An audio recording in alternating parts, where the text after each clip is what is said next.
Ang programang ito ay rated SPG. Striktong patnubay at gabay ng magulang ang kailangan. Maaaring may masiselang tema, lengguwahe, karahasan, sexual, horror o droga na hindi angkop sa mga bata. Pumunta sila sa police station ni Dr. RJ Tanyag at saka ni Annalyn. Dito na nga ay nabutan sila ni Giselle na kung saan ayaw talaga ni Giselle na maprosigido talaga siya na malaman ang katotohanan tungkol dito sa dalawang tao na ibinigay nilang fingerprint. Dito na nga lumabas ang katotohanan na wala daw itong kinalaman itong si Moira at saka si Zoe at may bagong ebidensyang lumabas.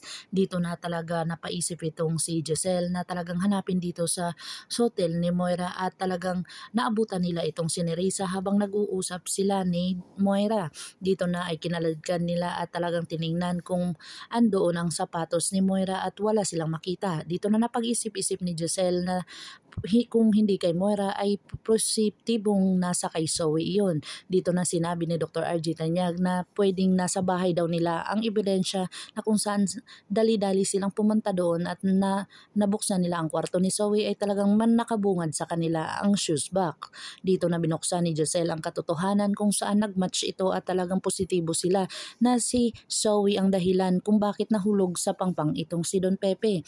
Dito na talaga madidiin itong si Zoe na kung saan talagang dismayado itong si Dr. RJ Tanyag dahil sarili niyang anak sinaktan ang kanyang ama. Dito na talaga si Moira ay talagang napraning na dahil sa talagang nakita na ang buong katotohanan. Dito na nga kaya magdugtong-dugtong ang mga palaisipan ni Giselle na kung saan may kinalaman itong si Dr. Carlos Benitez sa comatose ni Don Pepe na kung saan connection ito kay Zoe at talagang makukulong itong mag-inang si Moira at saka si Zoe. Pakakabangan natin ang mga susunod pa na episode na ito. Ngabot kamay na pangarap.